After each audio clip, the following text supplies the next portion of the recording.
Johan, one question that we get and where agents differ is defect list. Should we give it? Should we not? Should a seller supply it? Should a buyer request it? What is your take on it?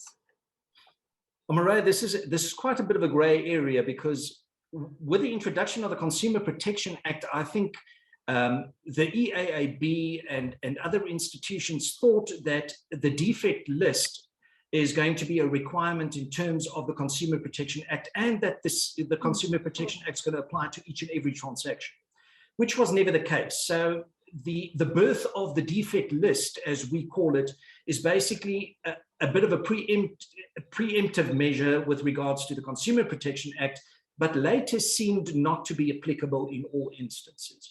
So to answer your question, it is my opinion that the defect list does not necessarily form part of the agreement and does not affect the validity of the agreement. It's more or less, it's a list that aids the burden of proof.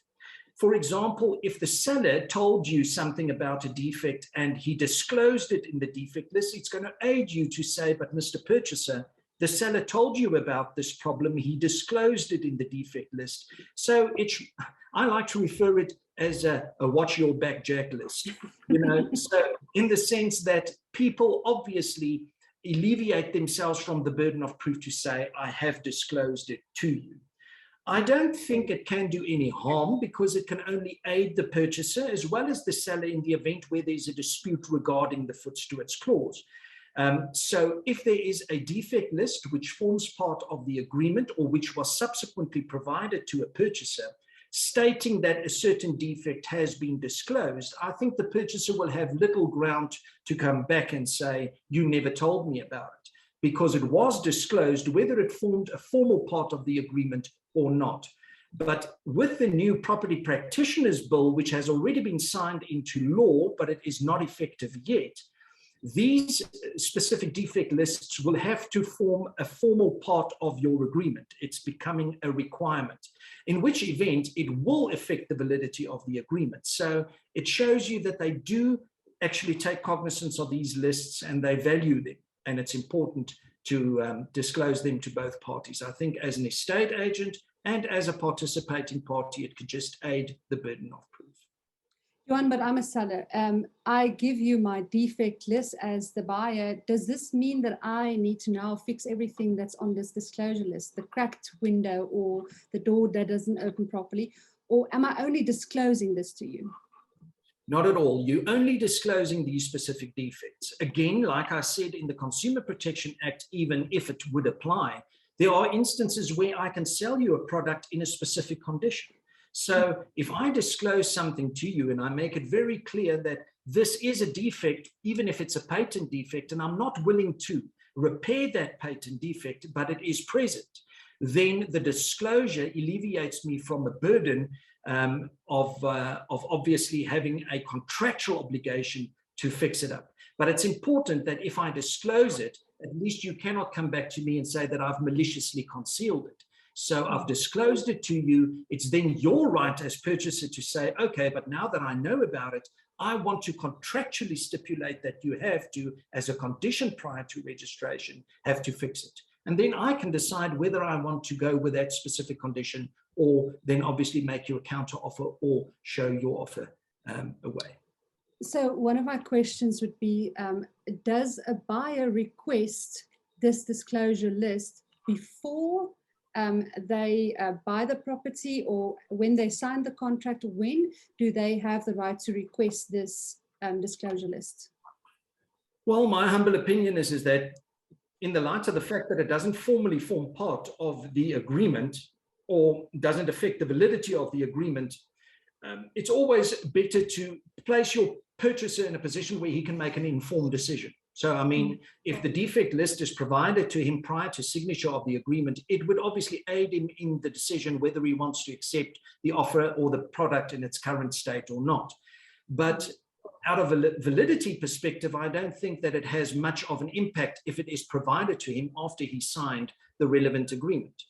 I think we also have to couple that with the concept and the burden of the purchaser to properly and thoroughly inspect the property itself before he signs the agreement in any event. My question to you also is, if I am the seller and I have lived in my property for 20 years or even 5 years, but I am not able to, I'm going to give you an example, get on the roof and see if it's in proper condition. If I fill in that disclosure list, will I be then exempt of the fact that I wasn't able to get on the roof and tell you about the tile that was moved or that was cracked and now are causing the leak in the roof? How does that work? Am I exempt if I, as to my best of my knowledge, have given you this disclosure list, but you, being a young buyer, being able to get up on the roof, see this issue and see issues that I haven't disclosed to you, but it wasn't malicious on my end. It was just that I was unaware of it. Amore, I think what's important in that regard, it couples with the concept of, did I know or should I have reasonably known? Because that's the requirement for a valid offense of foot stewards. Now, with respect, if I'm an 80-year-old male and I'm not mobile, it cannot be reasonably expected of him to have knowledge of this by climbing on the roof on a regular basis. So in that regard, I think it will alleviate him from his responsibility. And if he said, I truly don't know, I think the court would also find that he did not reasonably ought to have known, because it's not practice for a person of that specific impediment to climb on a roof and do the necessary inspections. And again, that burden of proof is wholeheartedly on the shoulders of the purchaser. So he would have to prove otherwise.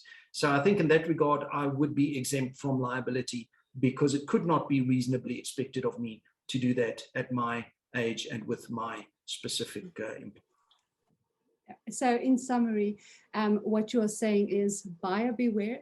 This is your responsibility to make sure that you check out the house as far as possible. Make sure if you want a disclosure list that you get one.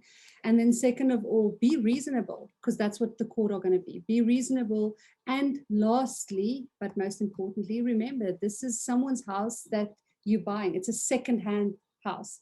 It's not a brand new thing. And even if it's a brand new thing, there's always faults on everything. So there's going to be defects in the properties. So be reasonable.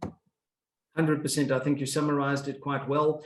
And that burden of the purchaser to inspect the property is of the utmost importance. Take your time, because you are going to be kept bound to it.